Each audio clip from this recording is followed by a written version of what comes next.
Үйлену тойы. Метод. Ал сөйле.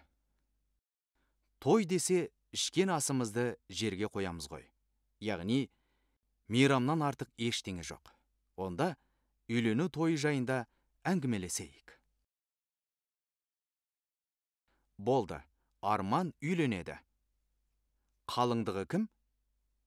Қыз Жамбылдан, есімі Айжан. Әдемі ме? Білмеймін, көрмедім. Үйлену тойында көрерміз. Менің қызым келіндерге қарағанды ұнатады. Бірақ бір рет жылағаны бар. Беташар жасағанда ма? Иә, келіннің орамалын ашқанда. Мен қатты ұялдым. Әркімдікі өзіне, ай көрінер көзіне. Ең бастысы жақсы адам болғаны.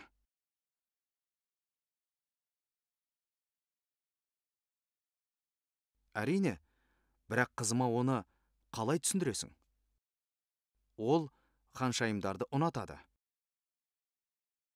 Ханзадалар мен ханшайымдарды барлығы ұнатады. Олардың барлығын қайдан табасың? Қазақтар ақ әрі дәмді тұлпарға мінген ханзада деп қалжыңдайды. Жас жұбайларға не сыйлайсыңдар? Оны әлі ойламадық. Сыйлықты ертең іздейміз. Виш парағын бізге жіберсін. Ол не? Қажетті сыйлықтардың тізімі. Оны жас жұбайлар өздері құрады. Есесіне, барлығы тізім бойынша оларға қажеттісін сыйлайды. Тамаша идея. Синтетикалық шапандар мен бірдей білезіктерді барлығы сыйлайды. Бізде оның 5-еуі бар. Шапандардың ба әлде білезіктердің бе? Барлығынан 5-еуден бар. 5 шапан, 5 білезік. Менде не киетінімді таңдауым қажет. Толысып кетіппін. Үйлену тойына орай арықтаймыз.